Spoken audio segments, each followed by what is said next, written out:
Muy bien, vamos en nuestras Biblias a Oseas capítulo 13. Parece increíble, pero así se va avanzando y hoy día vamos a ocupar del penúltimo capítulo del libro de Oseas. Así que Dios mediante, la próxima semana lo estamos completando. Ahora, hemos estado así semana tras semana tras semana recorriendo todo el libro completo de Oseas. Un libro no muy largo, de 14 capítulos, pero el tema constante del libro de Oseas es el amor tan grande de Dios por un pueblo que le es infiel. Y como ese es el tema justamente, el pueblo que le es infiel, es que semana tras semana, tras semana, tras semana hemos estado hablando y repitiendo acerca del pecado, de apostasía de Israel. Entonces uno se podría decir, ¿por qué todas las semanas andan hablando del pecado y predicando el pecado y tocando el tema del pecado? Es porque este libro en especial toma este tema como algo muy importante. ¿Por qué es tan importante? Porque el pecado en el pueblo de Israel fue una gran tragedia que causó muchísimo dolor al mismo pueblo de Israel. Y el pecado ha sido siempre la gran tragedia de la humanidad desde que el pecado entró al mundo y entró al ser humano.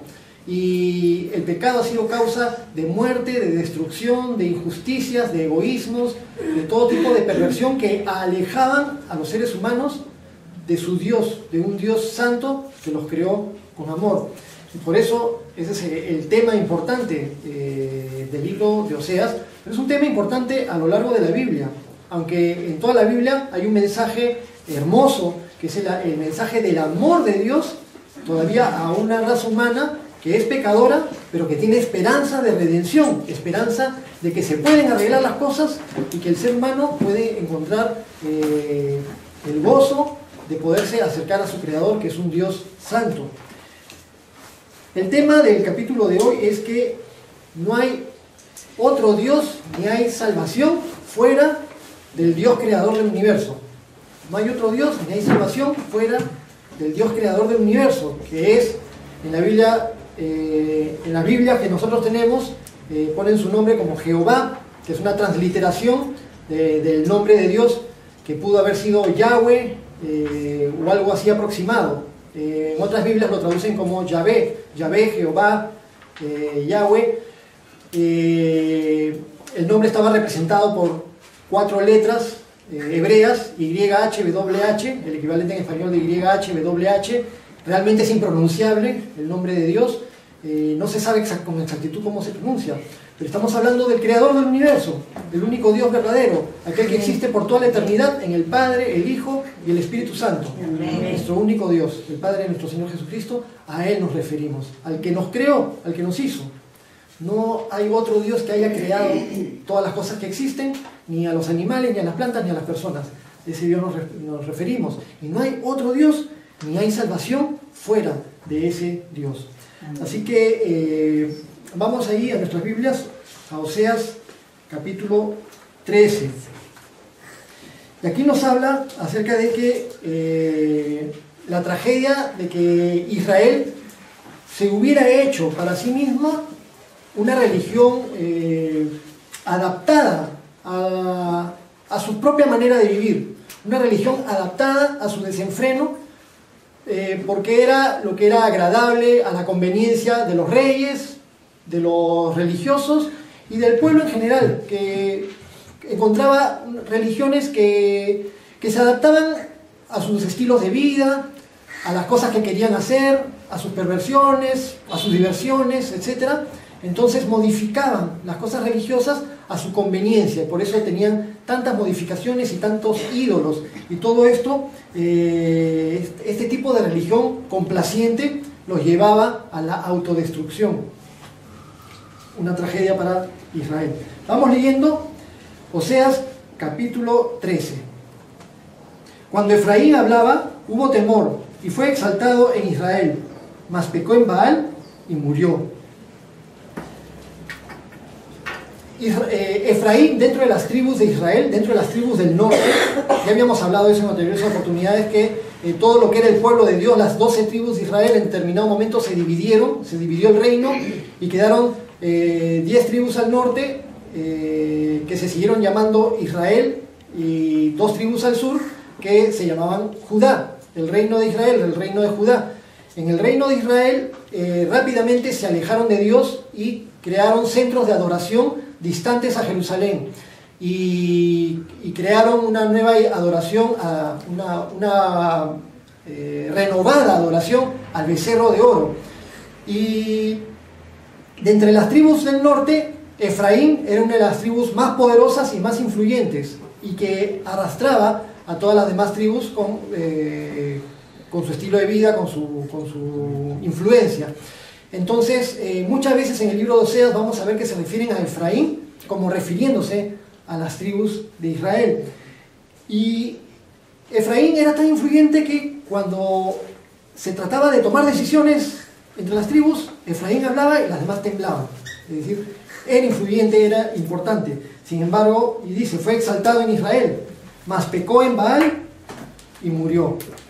En su adoración a estos ídolos, a estos becerros, este culto a Baal, y Baal era uno de los tantos dioses cananeos que era exaltado en los pueblos que rodeaban la zona de Canaán. Baal, la palabra Baal significa señor, pero había muchos señores que habían sido endiosados, ídolos, como el becerro, como otros tipos de ídolos, y había un culto especial a un dios llamado también Baal, pero aparte había muchos ídolos a los cuales llamaban Baales en general. Habla de que Efraín pecó en Baal con un culto a este dios falso, Baal, pecó en eso y murió. Porque efectivamente Israel, por causa del pecado, murió espiritualmente. Espiritualmente se separó completamente de su creador. Cuando Israel prefirió honrar a dioses falsos, a dioses que no eran dioses, y prefirió tener religiones adaptadas a su conveniencia, por responsabilidad de los líderes políticos y religiosos, murió espiritualmente, dejó de lado a su creador, y esa es la muerte espiritual. Pero no solamente eso, sino que con el paso del tiempo y a pesar de la paciencia, del amor y la misericordia de Dios, Israel también se desintegró completamente como nación. O sea que hubo un doble cumplimiento. Efraín murió espiritualmente, pero se deshizo también como nación, como reino, como país. Siempre el pecado es causa de muerte. Lo leemos desde el capítulo 2 de Génesis. ¿Recuerdan? Dios creó al ser humano y en el capítulo 2 de Génesis, Dios le dice a Adán: de todos los árboles del huerto puedes comer, pero del árbol de la ciencia del bien y del mal, de ese no comerás, porque el día que de él comas, ciertamente morirás. Un mandamiento y un mandato a obedecer, pero el ser humano tomó la decisión libre de no obedecer, y el día que no obedeció, ese día murió. Cuando Adán y Eva pecaron, y desobedecieron y pecaron, el Satanás los había engañado y le dijo a Eva: no morirás, no va a pasar nada, más bien sabe Dios que se te van a abrir los ojos y que vas a ser como Él y que vas a conocer el bien y el mal, la ciencia del bien y del mal. Entonces Satanás le dio un mensaje a Eva. Satanás le dijo a Eva: qué malo es Dios. Dios no quiere que te diviertas, Dios no quiere que goces las cosas buenas. Mira, está el fruto tan rico, tan bueno, y es apetecible para que goces la vida, las cosas buenas de la vida. Y Dios te está privando de eso. Si fuera un Dios bueno, no dejaría que te prives de esas cosas. Dios sabe que tú quieres disfrutar. No vas a morir, no va a pasar nada. Entonces, Satanás desafió la palabra de Dios, llamó a Dios mentiroso. Y también Satanás dijo que no iba a pasar nada de lo que Dios sí dijo que iba a pasar. Entonces, Eva tenía ahí una decisión, y después Adán junto con Eva. Comieron el fruto, pecaron, y de repente, no hemos muerto. ¿Qué pensaban? Que les iba a caer un rayo en ese momento. Pero no les cayó un rayo en ese momento, pero en ese momento un resquebrajamiento en su relación con Dios. Murieron espiritualmente y tuvieron que esperar a la redención de Jesús en la cruz para poder ser redimidos. Hubo muerte espiritual, pero también hubo muerte física, porque después menciona, si seguimos leyendo Génesis, vemos que Adán y Eva engendraron hijos e hijas, vivieron como hasta los 900 años y murieron. Es decir, la muerte entró al mundo por causa del pecado. Y vamos a leer vamos a ir un ratito a Romanos, en el Nuevo Testamento, capítulo 5, para afianzar este concepto de la entrada del pecado a la humanidad. Romanos 5:12.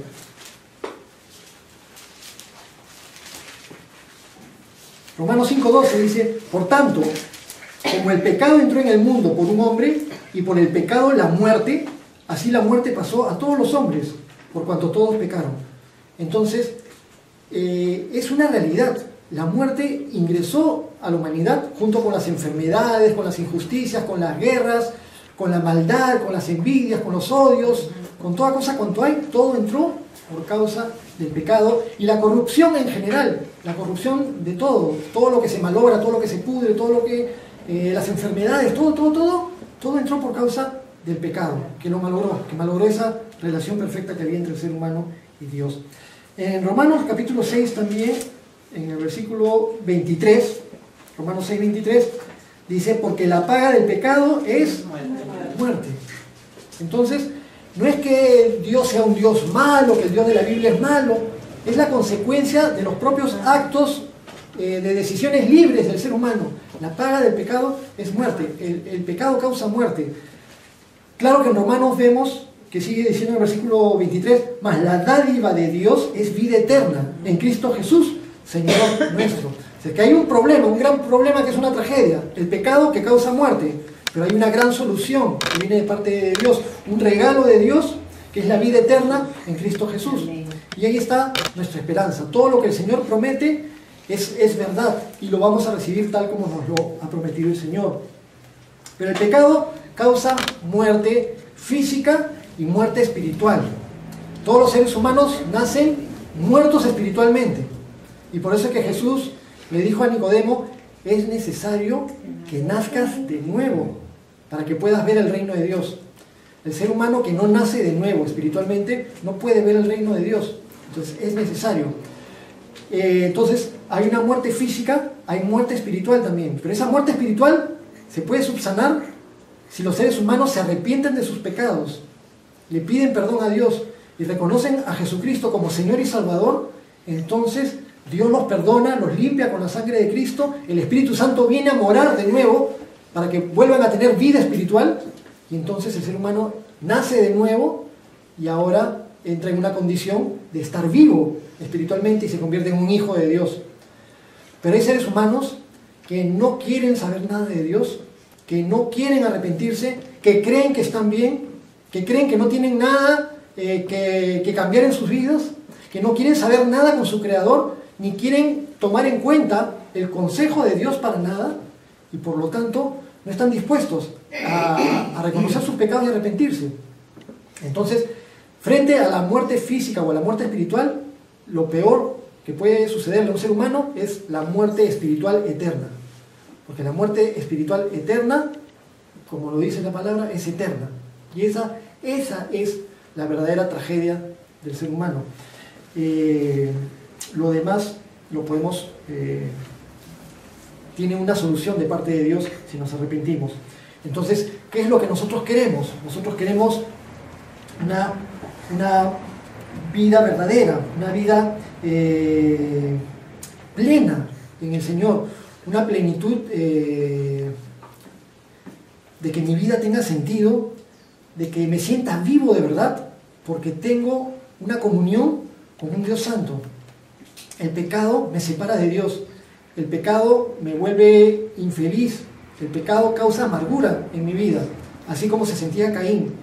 Su semblante decaía, su vida era diferente, y reaccionó mal y tomó decisiones equivocadas por causa del pecado, a pesar de que Dios le dijo que reaccionara. Entonces lo que nosotros queremos es reaccionar, lo que queremos es no estar en una situación de muerte espiritual, sino en una situación de vida espiritual. Entonces seguimos leyendo, volviendo a Oseas capítulo 13, versículo 2.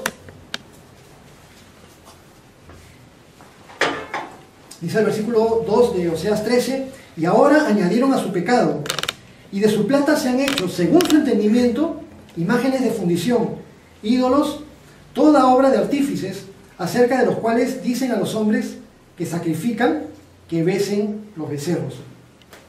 Entonces, Israel desarrolló, como lo mencionamos al principio, una religión según su entendimiento, ¿no? Dice en versículo 2, añadieron a su pecado y de su plata se han hecho, según su entendimiento, imágenes de fundición.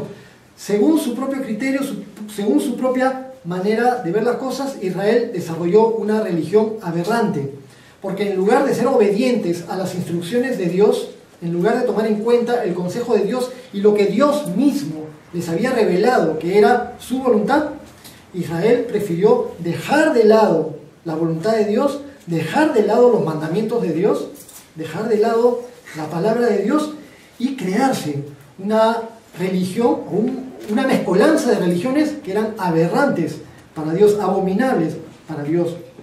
Entonces, siempre las religiones adaptadas a los estilos de vida de los seres humanos son modificaciones que la gente las hace a su conveniencia y cada uno quiere conceptualizar a Dios de la manera que le convenga a su propio estilo de vida. Pero eso es algo completamente injusto hacia lo que Dios realmente es. Porque si hay un Dios verdadero, y ese Dios verdadero existe, tiene una naturaleza y tiene una voluntad. No puede ser que si realmente existe Dios, pueda tener muchas naturalezas, muchas voluntades y muchas formas contradictorias de ser. Los seres humanos están inclinados hacia la maldad, hacia diferentes tipos de estilos de vida y hacia diferentes tipos de perversiones y de pecado. Entonces, muchas veces la gente quiere desarrollarse conceptos de Dios conforme a su propia conveniencia. Y van a escuchar de repente personas que pueden decir, para mí Dios no puede ser como el Dios que dice la Biblia. Porque si Dios es un ser de amor, entonces a Dios le agrada que todos se amen.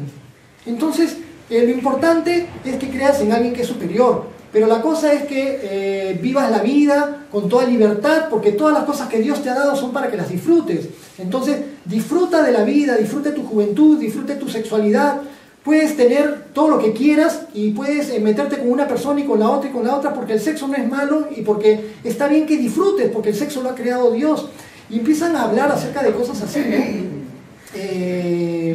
Leía por internet acerca de un comentario con respecto a que dicen que cuando a Einstein le preguntaban, y dicen que continuamente le preguntaban, ¿en qué Dios crees?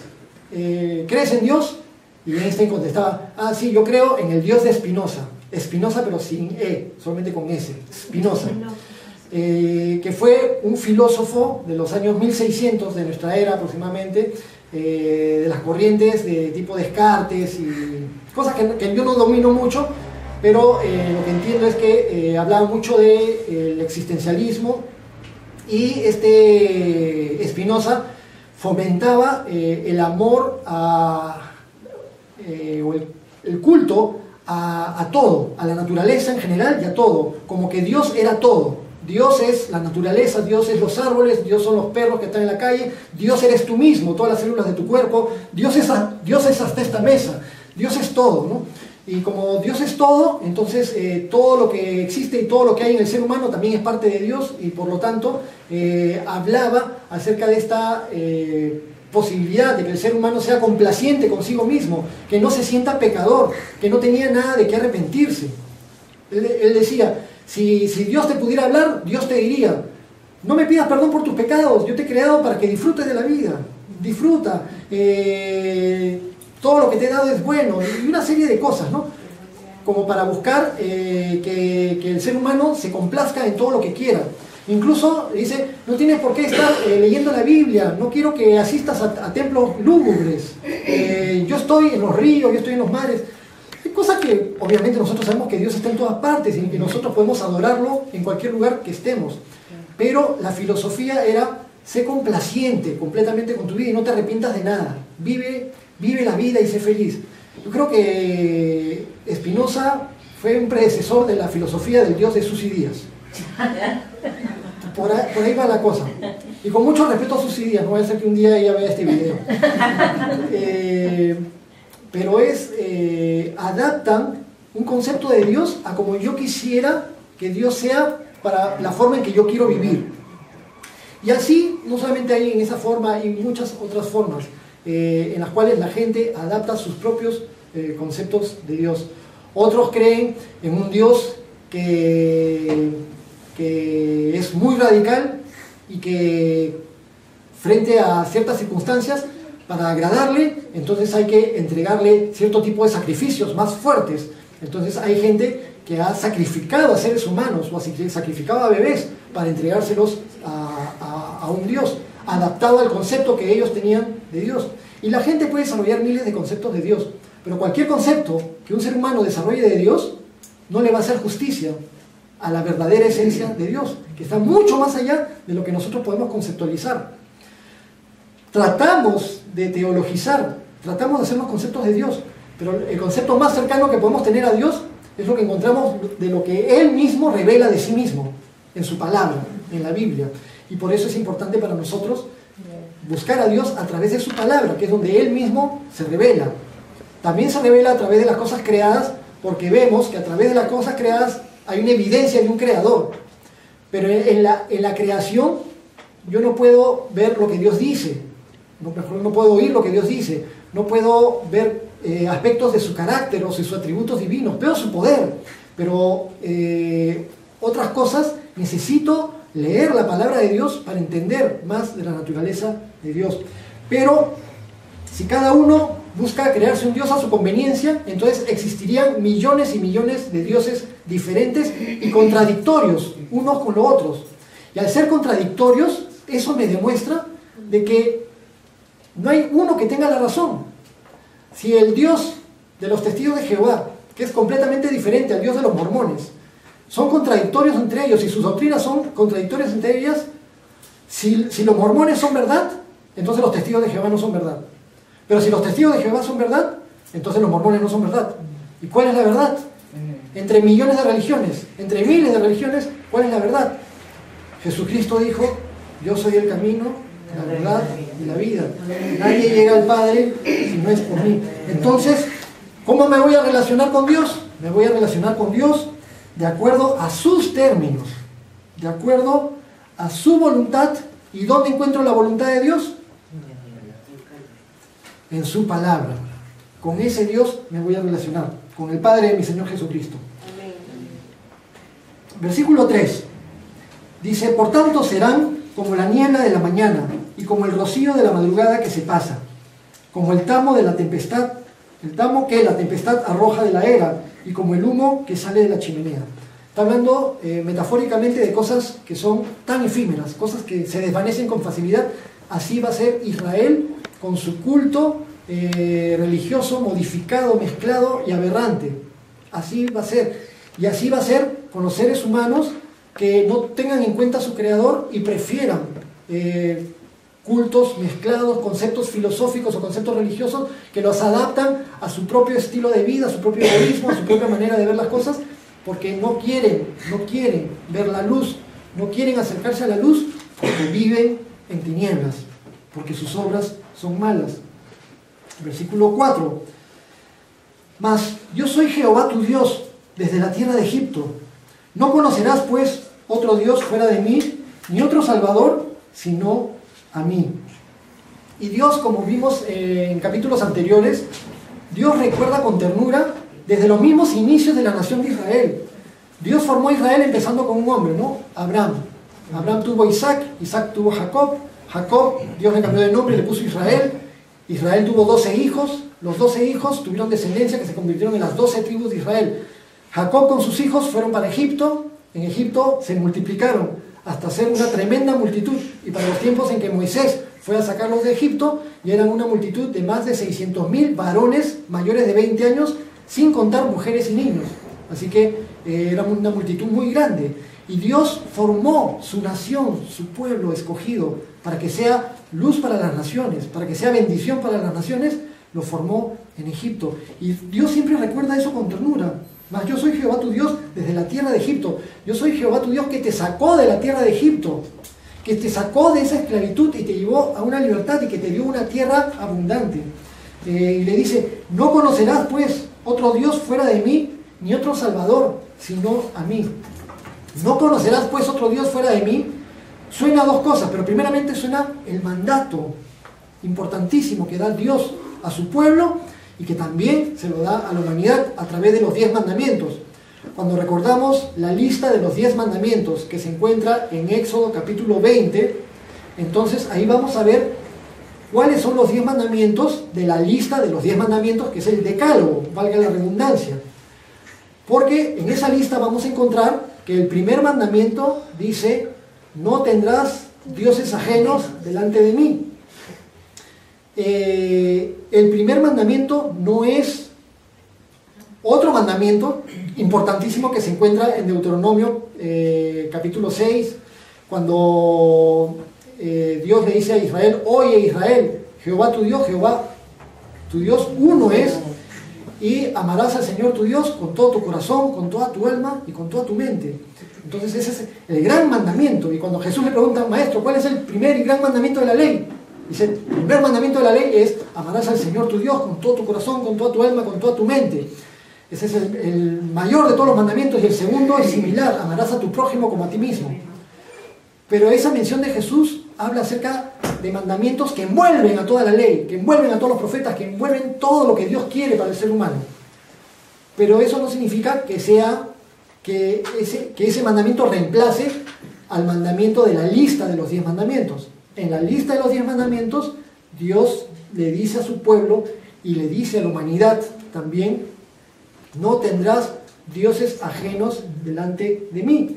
Y ahora le está reafirmando: no conocerás otro Dios fuera de mí. Es decir, no te involucrarás, no rendirás culto, no te harás imágenes, no te postrarás, no pondrás toda tu confianza, no pondrás tu fe, no pedirás favores, no conversarás con otra cosa o con otra persona a la cual tú endioses, a la que tú pongas en alto. Entonces, es un mandamiento, pero también es una realidad. No conocerás otro Dios fuera de mí. Cuando todo salga a la luz, cuando los seres humanos vayan a comparecer ante Dios, no van a conocer otro Dios. No ha existido otro Dios. Y se van a dar con la realidad. Solo hay un Dios, y no lo quisieron tomar en cuenta. No quisieron darse cuenta de que todo lo que Dios hacía y enseñaba era para nuestro bien, era por amor a nosotros, y era para sacarnos de nuestros errores. Y por eso le dice: no hay otro Dios fuera de mí, ni otro Salvador. No reconocerás a otro Salvador sino a mí.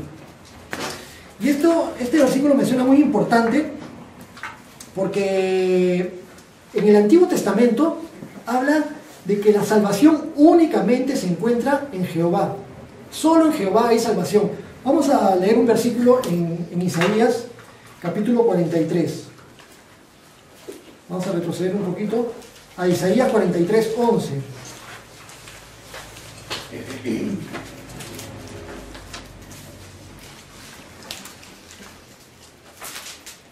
Isaías 43, 11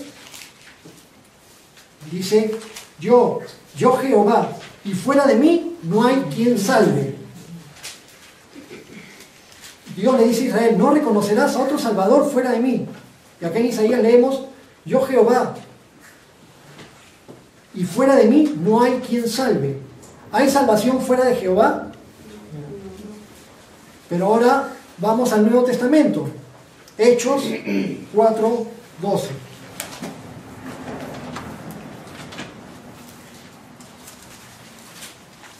El Nuevo Testamento, después de los Evangelios, Hechos 4, 12. Cuando el apóstol Pedro estaba predicando y dando su discurso. Hechos 4, 12. De ahí dice la palabra de Dios: y en ningún otro hay salvación. Si ven el versículo 11, se está refiriendo a Jesús. Dice Hechos 4:11, dice: este Jesús es la piedra reprobada por vosotros los edificadores, la cual ha venido a ser cabeza del ángulo. Y en ningún otro hay salvación, porque no hay otro nombre bajo el cielo dado a los hombres en que podamos ser salvos. No hay otro nombre bajo el cielo dado a los hombres en que podamos ser salvos. Y en ningún otro hay salvación. ¿En quién hay salvación? En Jesús. Pero en el Antiguo Testamento dice que solo en Jehová hay salvación. Es el mismo. ¡Qué bueno! llegamos a una conclusión tan lógica y tan evidente. Si el Antiguo Testamento dice que solo en Jehová hay salvación, y el Nuevo Testamento dice que solo en Jesús hay salvación, solo en Jehová hay salvación, solo en Jesús hay salvación, por lo tanto, es el mismo. Jesús es Jehová, pero cuidado, Jesús no es el Padre, sino que Jehová es el nombre de Dios. No dice Jesús que vayan y hagan discípulos a todas las naciones en el nombre, no en los nombres, en el nombre del Padre y del Hijo y del Espíritu Santo. Es el nombre de Dios. Entonces, Jehová o Yahweh, Yahvé, YHWH, yo soy el que soy, es el nombre de Dios. Y el nombre de Dios es el nombre del Padre y del Hijo y del Espíritu Santo. Por lo tanto, es el mismo Dios. Sabemos distinguir cuando se hace referencia al Padre, cuando se hace referencia al Hijo. Sabemos que el Padre no es el Hijo no es el Espíritu Santo no es el Padre, pero están en perfecta armonía estas tres personas, el Padre, el Hijo y el Espíritu Santo, en tal perfecta armonía que siendo tres personas, juntos son un solo Dios, y no son tres dioses, un solo Dios. Entonces, esto sirve también como versículos de fundamento para demostrar de que Jesús es Dios, porque si no hay salvación fuera de Jehová, y solo hay salvación en Jesús, por lo tanto Jesús es Dios, y en Jesús encontramos la salvación verdadera. Y la salvación, cuando Dios le dice a Israel, solo en mí hay salvación, ¿salvación de qué? De la muerte, de la destrucción, de las consecuencias del pecado. Es un mensaje para el Israel de ese tiempo, pero también es un mensaje para la humanidad. La humanidad necesita salvación. ¿Pues salvación de qué? De repente le predicas a una persona y te dice, ¿salvación de qué? ¿Yo de qué tengo que ser salvado? ¿De qué tengo que arrepentirme? Yo no he hecho nunca nada malo. Y lo que hago no está tan mal. Todo el mundo lo hace. Entonces, ¿salvación de qué? Yo no necesito que nadie me salve. Y tienen ese concepto. Necesitamos salvación de las consecuencias del pecado. Y Jesucristo vino a darnos salvación por todo ello. Cuando Jesús estuvo en la cruz, cargó en él todas las consecuencias de todos los pecados aberrantes de todos los seres humanos, de toda la humanidad, de todas las épocas. De tal manera que cualquier ser humano que acepta la obra de Jesús en la cruz es perdonado. Pero para que yo pueda ser perdonado de mis pecados, por aceptar lo que Jesús hizo, quiere decir que todas las consecuencias de mis pecados, todas las consecuencias, la muerte y todo, fueron cargados sobre él.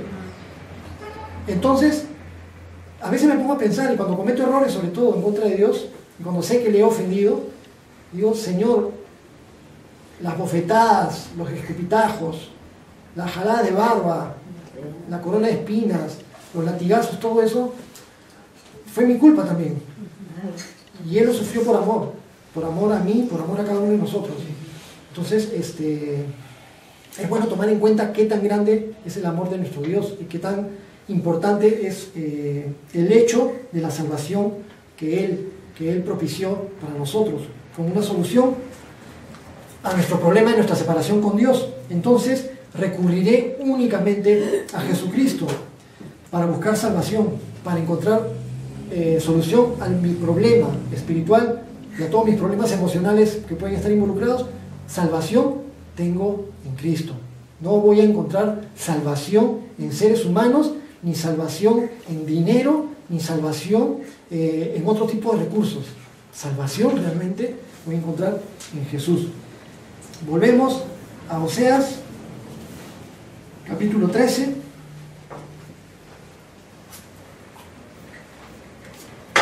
Versículos 5 y 6. Dice: yo te conocí en el desierto, en tierra seca. En sus pastos se saciaron y repletos se ensoberbeció su corazón. Por esta causa se olvidaron de mí. Dios los sacó de Egipto de la esclavitud. Los llevó por el desierto y experimentaron el desierto. Pero llegaron a la tierra prometida, la tierra de Canaán, tierra que fluye leche y miel. Y tuvieron abundancia. Y Dios, en pocas palabras, está resumiendo todo el tiempo de la abundancia que tuvieron. Dice: en sus pastos se saciaron y repletos se ensoberbeció su corazón. Siempre esta palabrita difícil de pronunciar, ensoberbeció, que significa se llenó de orgullo, se llenó de soberbia, de autosuficiencia. arrogancia y creyeron que todo lo tenían ahí porque lo merecían, porque eran autosuficientes, porque con el esfuerzo de su trabajo cultivaban la tierra y por su habilidad en los negocios comerciaban y por eso tenían toda su prosperidad. Dice el versículo 6, por esta causa se olvidaron de mí. Esa abundancia los llenó de orgullo y de sentimientos de autosuficiencia, pero fueron destructivos. Por esta causa se olvidaron de mí, dice aquí la palabra de Dios. ¿Israel se olvidó de Dios? ¿Israel se olvidó de Dios? La palabra dice que sí, ¿no? Lo hemos leído tantas veces. Israel se olvidó de Dios. Pero ¿cómo es posible que Israel se olvidara de Dios si era una nación tan religiosa? Era una nación que practicaba muchos ritos religiosos, que tenía diferentes centros de adoración por todo su territorio, en el sur, en el norte y por diferentes lugares, en diferentes ciudades. Y rendían sacrificios, holocaustos y tenían festividades religiosas continuamente. Era una nación muy religiosa. Pero sin embargo dice, Dios, desde su punto de vista, dice, se olvidaron de mí. Entonces, es bueno que nos demos cuenta de que el hecho de que una nación sea muy religiosa no significa que tomen en cuenta a Dios. Y sucede lo mismo en nuestros días, ¿no es cierto? Hay naciones, pueblos, lugares que son considerados muy religiosos. Cuando vas a diferentes lugares y visitas como misionero o simplemente vas, y muchas veces los lugareños te dicen, nuestro pueblo es muy religioso. Cuando lees los libros turísticos o las revistas turísticas, justo últimamente estoy comprando los días miércoles que sale el Atlas del Perú y salen 2 regiones cada miércoles y vas leyendo y salen datos económicos, políticos y atractivos turísticos, ¿no? Y muchas veces hablan acerca del fervor religioso de los pueblos. Y el hecho de que tengan tanto fervor religioso y que los pueblos sean tan religiosos, ¿significa que se acuerden de Dios? ¿Significa que toman en cuenta a Dios? ¿Significa que son obedientes a la palabra de Dios? ¿Que toman en cuenta sus mandamientos y su consejo? ¿No será todo lo contrario?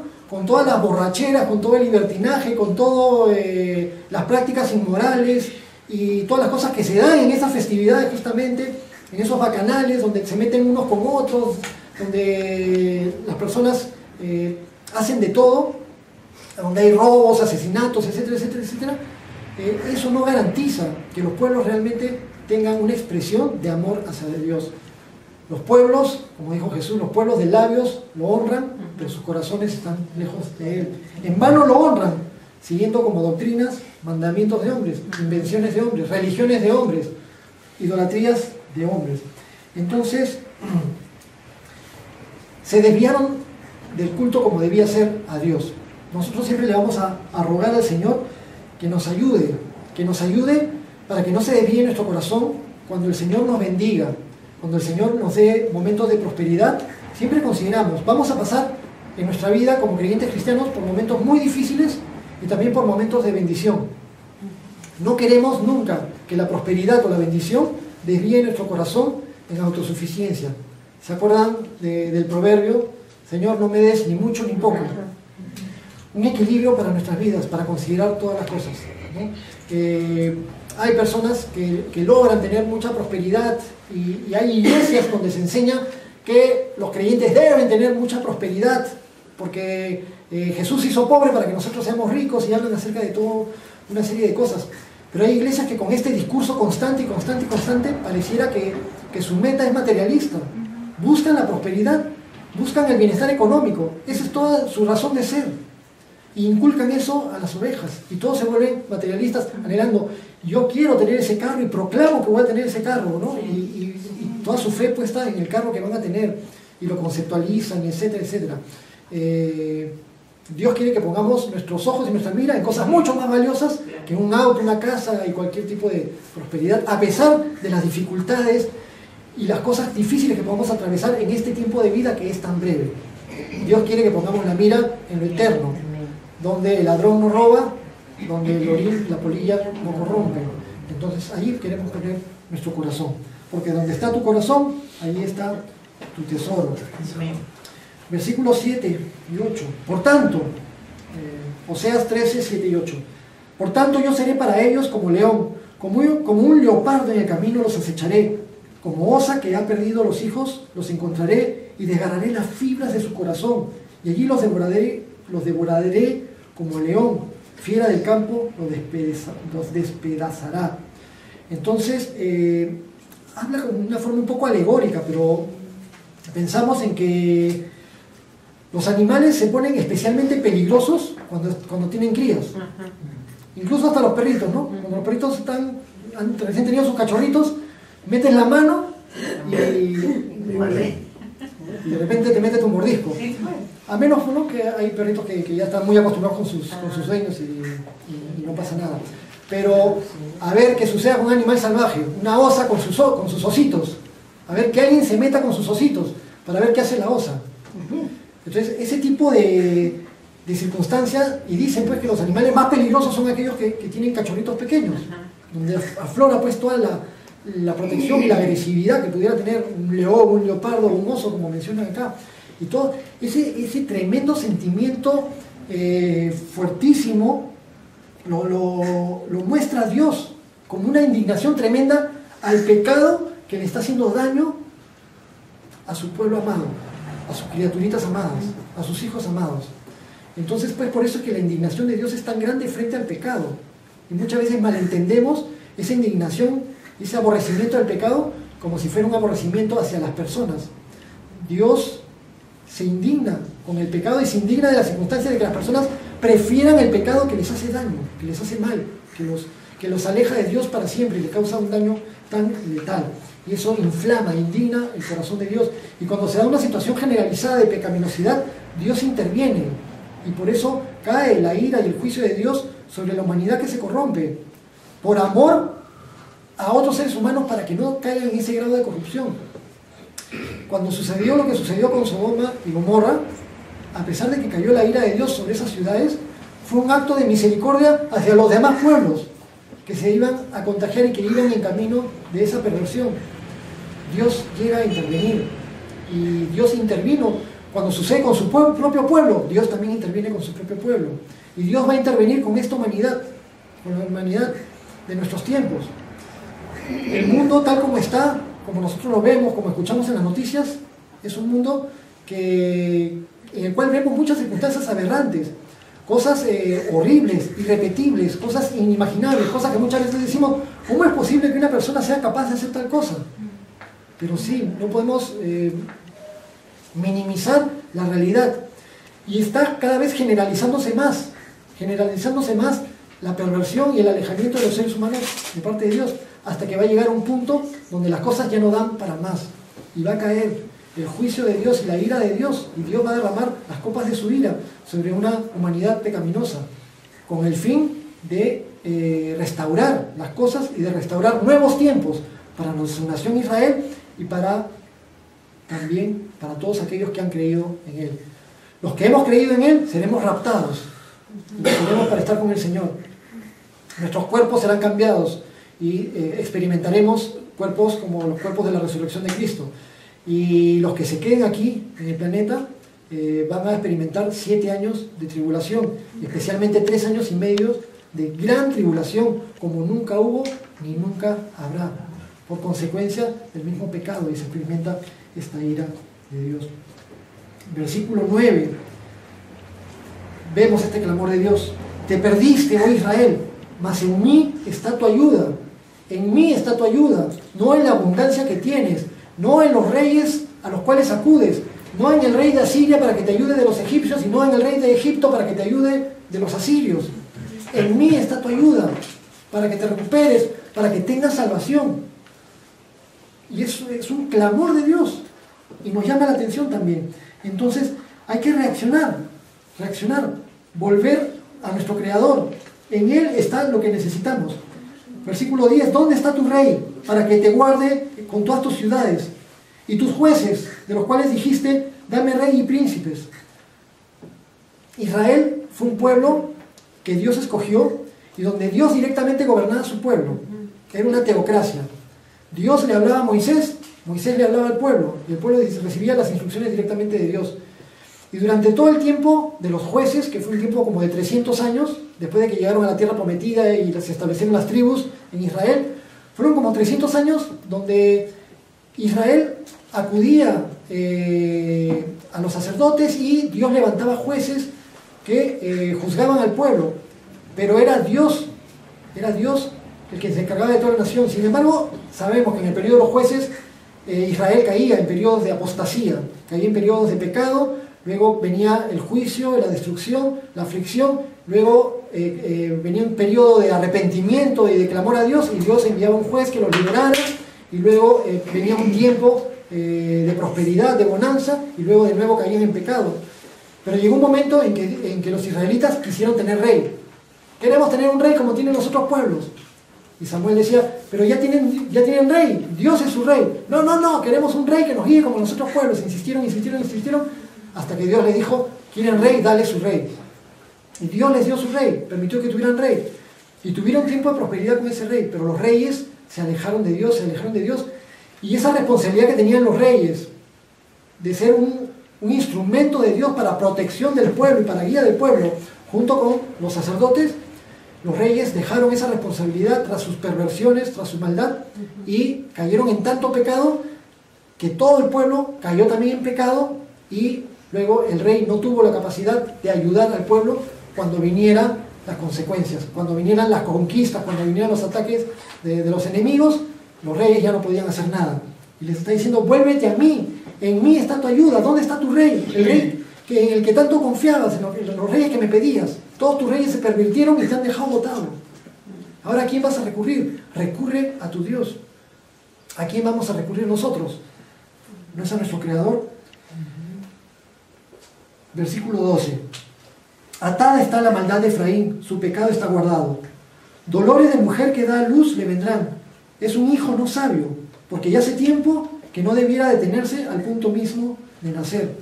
Esta es una metáfora, una alegoría que se me hizo un poquito difícil captarla al principio, pero lo que se está refiriendo es que hay un tiempo en que el bebé se desarrolla en el vientre de la mamá, y hay un tiempo para que nazca, y debe nacer. Pero si no nace y se queda justo en el momento previo de nacer y no nace, no pueden pasarse 2 meses más, 3 meses más, 4 meses más en esa situación, porque sucedería una situación muy peligrosa para la vida misma del bebé y para la vida de la madre. Comparándolo con la nación de Israel, Dios le está diciendo, reacciona, necesitas cambiar, tienes que nacer de nuevo, no te quedes allí en los dolores de parto.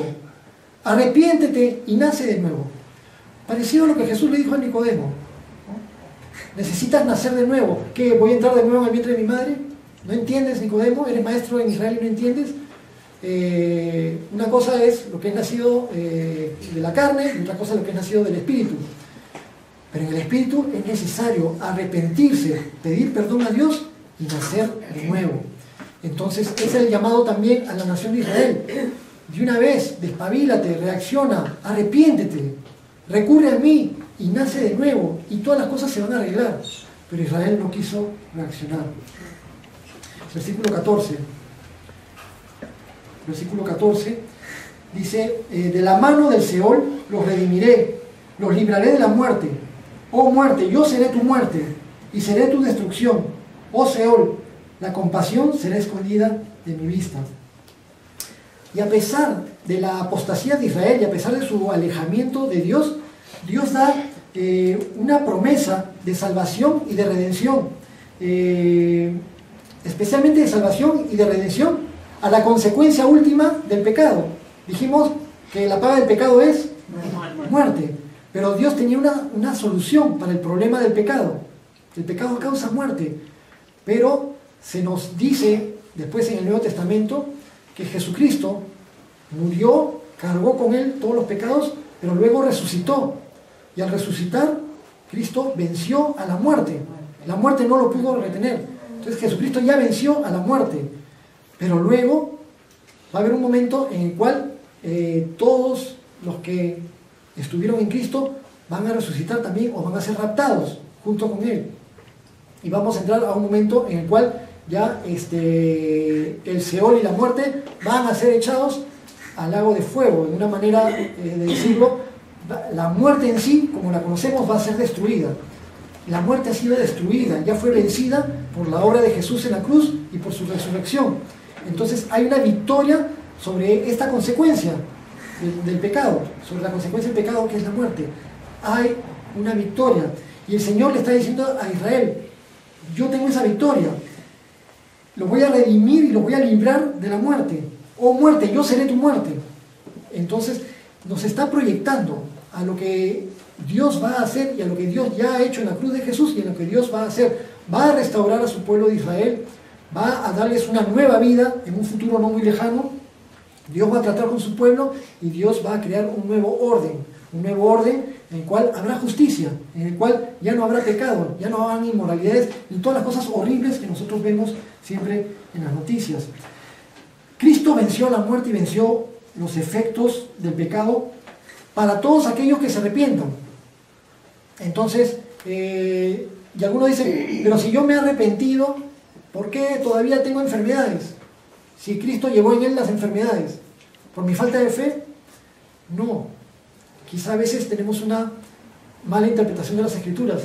Si no existieran las enfermedades, toda la generación de los que vivieron en la época de Jesús seguirían vivos hasta ahora. San Pedro, San Pablo, todos, ¿no? Inclusive Lázaro. Jesús resucitó a Lázaro, pero Lázaro después murió. Si no, estaría vivo hasta ahorita. Entonces, este cuerpo, que está sujeto a la corrupción del pecado, este cuerpo va a pasar. Pero dice la palabra que lo corruptible se va a convertir en incorruptible. Y ahí está la promesa del Señor. El Señor nos va a dar cuerpos nuevos. El Señor nos va a dar una vida nueva. Ya sea en el tiempo del rapto, o ya sea que fallezcamos en el Señor y que después resucitemos con Él, conforme a su promesa, el Señor nos va a dar nuevos cuerpos incorruptibles, cuerpos que no van a experimentar la muerte, ni en más dolor, ni enfermedades, y va a empezar realmente lo bueno. Ahí va a empezar realmente la jarana para nosotros. Es decir, el tiempo de alegría y de gozo eterno, donde ya no vamos a estar sujetos a las aflicciones de este tiempo presente, que es efímero, que es corto. A esa muerte se refiere el Señor con su victoria. Y podemos leer ya en nuestras casas 1 Corintios capítulo 15, donde habla acerca específicamente del tema de la resurrección y cómo Jesús, por medio de su resurrección, ha vencido a la muerte. Ya no hay victoria en la muerte. La muerte no tiene victoria. ¿Dónde está, oh muerte, tu victoria? ¿Dónde está, muerte, tu aguijón? Jesucristo ya venció en la cruz. Y estaba profetizado anteriormente. Pablo, cuando cita eso en 1 Corintios, había citado este versículo de Oseas, viendo que aquí un cumplimiento que se da en la resurrección de Jesucristo. Versículo 15, Oseas 13, versículos 15 y 16. Aunque él fructifique entre los hermanos, vendrá el solano, viento de Jehová, se levantará desde el desierto y se secará su manantial y se agotará su fuente. Él saqueará el tesoro de todas sus preciosas alhajas. Entonces, como va a venir un viento solano tremendo que va a causar destrucción y desolación y se va a acabar todo. Es una referencia metafórica al rey de Asiria, al pueblo asirio que va a venir y que va a destruir completamente a Israel. Termina el versículo 16 diciendo: Samaria será asolada porque se rebeló contra su Dios, caerán a espada, sus niños serán estrellados y sus mujeres encintas serán abiertas. Palabras muy fuertes, tremendas, y están en la Biblia. Y a veces decimos cómo en la Biblia puede estar algo tan crudo y tan fuerte. Las consecuencias del pecado son horribles. Y Dios ama tanto que advierte, no amenaza, sino que advierte de las consecuencias. Porque es un Dios de amor. Y dice, esto va a pasar si no cambias. Y va a suceder si no cambias. Y va a suceder cosas tan horribles porque el ser humano es pecaminoso, es malvado, es pervertido y no tiene límites en la expresión de su maldad. A un ser humano lleno de maldad le das un perro y lo puede colgar ese perro y lo puede abrir por la mitad y lo puede abrir vivo y sacarle cosas de adentro por diversión, porque el ser humano es así. Y muchos otros seres humanos en todas las épocas de la humanidad, antiguas y modernas, hacían también sufrimientos de todo tipo hacia otros seres humanos, torturas y cosas horribles, porque el ser humano tiene esa capacidad de ser tan malvado. Entonces, un pueblo que cuenta con la protección de Dios va a tener prosperidad y le va a ir bien. Pero si un pueblo rechaza y rechaza y rechaza y rechaza a Dios hasta el punto en que no quiere saber nada de Dios, y ese pueblo pierde la protección de un Dios que los cuidaba de sus enemigos, entonces, ¿qué no hará el enemigo? Y detrás de ese enemigo estar el enemigo de Dios, que es Satanás. ¿Quién no hará ese enemigo con aquel pueblo que perdió el favor de Dios, que se descuidó espiritualmente y que ya no tiene protección? Pues vino en el año 722 a.C., finalmente los israelitas hicieron un pacto con los egipcios contra los asirios, y los asirios tomaron una venganza, conquistaron Israel, lo arrasaron, y sucedió esto, que está narrado aquí en pocas palabras. Sus niños fueron estrellados y muchas de sus mujeres encintas fueron abiertas. Horrible, pero fue una realidad histórica que sucedió como consecuencia de un pecado de siglos y de siglos y de siglos, donde Dios constantemente les hablaba con misericordia y con amor para que se arrepientan, donde Dios enviaba profetas, donde Dios hacía tanto de su parte para que el pueblo reaccione. Entonces Dios advierte con crudeza pero con anticipación. No era la voluntad de Dios que pasara esto, ni que hubiera ese sufrimiento, pero es la realidad de lo que va a suceder cuando alguien se desprotege completamente espiritualmente y le da la espalda a Dios y no quiere saber nada de la protección de Dios. Entonces, lo que nos corresponde ahora, más que mirar atrás para juzgar a Israel, nosotros no miramos atrás para juzgar a Israel, sino para aprender de esos errores y mirar con misericordia más bien todas esas cosas tremendas que han sucedido. Pero hay que considerarnos a nosotros mismos también. Entonces, siempre cuando oigamos las amorosas advertencias de Dios que se encuentran en su palabra, vamos a escucharlas, vamos a guardarlas en nuestro corazón, vamos a considerarlas, vamos a tomarlas en cuenta en nuestra forma de vivir. Con la ayuda de Dios viviremos en su voluntad. Y si, como repetimos semana tras semana tras semana, si detectamos en nuestra vida algo que no es correcto, algo que no está bien en cuanto a nuestras actitudes, en cuanto a nuestra conducta, en cuanto a nuestra manera de hablar, en cuanto a nuestra manera de actuar, si hay algo en nuestra vida que sea pecaminoso, que sea vicio, que sea algo que sabemos que no agrada a Dios, o algún tipo de perversión, de malos pensamientos, de lo que sea, que nosotros sepamos que no agrada a Dios, tenemos que ser conscientes de que no nos va a ir bien si seguimos así, que tenemos que arrepentirnos, que tenemos que pedirle perdón a Dios y que tenemos que enmendar nuestro camino con la ayuda y con la fuerza de Dios, que nos da su Espíritu Santo y que nos da su palabra para que podamos caminar de una manera que le agrade. Entonces, finalmente, vamos a recordar que si queremos tener vida abundante y vida verdadera y vida a plenitud, tenemos que buscar tener vida en Cristo, únicamente en Él. Vamos a recordar que queremos relacionarnos con Dios de acuerdo a sus términos y no como a nosotros nos dé la gana. Si nos relacionamos con Dios como a mí me dé la gana, porque para mí Dios es así, para mí Dios es así, entonces estoy inventando mi propia religión y eso no le agrada a Dios ni me relaciona con Dios. Relacionarme con Dios de acuerdo a sus términos significa que yo sea obediente a sus instrucciones que encuentro en su palabra, a su voluntad. Le voy a pedir al Señor que me ayude para que no se desvíe mi corazón en los tiempos de prosperidad, pero tampoco se desvíe mi corazón en los tiempos de dificultades, que siempre quiero tener la sabiduría de Él para ser fiel, para mantenerme fiel. Y que Dios me ayude también cuando el Señor considere que no es sabio darme algo que me pueda apartar de Él, entonces es mejor que no me lo dé. Porque hay personas que de repente no están listas para recibir cierta prosperidad de parte de Dios, porque Dios sabe que si reciben esa prosperidad, sus corazones se van a desviar. Entonces que el Señor nos dé sabiduría y paciencia para saber recibir lo bueno y saber recibir las cosas que vengan de parte de Dios y ser agradecidos en todo tiempo. Como dijo el apóstol Pablo, sé vivir en abundancia, sé vivir en escasez, para todo estoy preparado a ser agradecidos. El primer mandamiento, ¿cuál es? No tendrás dioses ajenos delante de mí. Lo recordaré, lo aplicaré, pero también lo enseñaré. Lo enseñaré en casa, a mis familiares, a mis amistades, a las personas, siempre que tenga oportunidad. Les recordaré que el primer mandamiento es: no tendrás dioses ajenos delante de mí. Y escucharé siempre las amorosas advertencias de Dios cuando, por medio de su palabra, me quiere advertir con respecto a aquello que me puede hacer daño y aquello que me puede traer consecuencias nefastas para mi vida. Voy a guardar su palabra en mi corazón y voy a caminar de acuerdo a su voluntad, sin tener dioses ajenos. ¿Oramos? Amado Señor, te damos muchas gracias por habernos dado tu palabra el día de hoy. Gracias, Señor, por bendecirnos. Gracias, Señor, porque encontramos aquí el derramamiento de tu amor para con tu pueblo Israel. Pero sabemos también, Señor, que hay consecuencias cuando los seres humanos se apartan de ti, cuando los seres humanos te dan la espalda. Y te pedimos, Señor, de todo corazón, que nos ayudes a aprender en la experiencia ajena. Ayúdenos, Señor, a reaccionar. Ayúdenos, Señor, a volcarnos a ti. Solo en ti hay salvación y en ningún otro hay salvación. Solo en ti hay verdadera vida y vida en abundancia. No como las mentiras del diablo, las mentiras del enemigo, que nos quiere hacer creer que en ti hay frustración, que en ti hay limitaciones a la diversión o a tener una verdadera vida. Y esas son mentiras del diablo. Jesucristo dijo que vino para darnos vida en abundancia.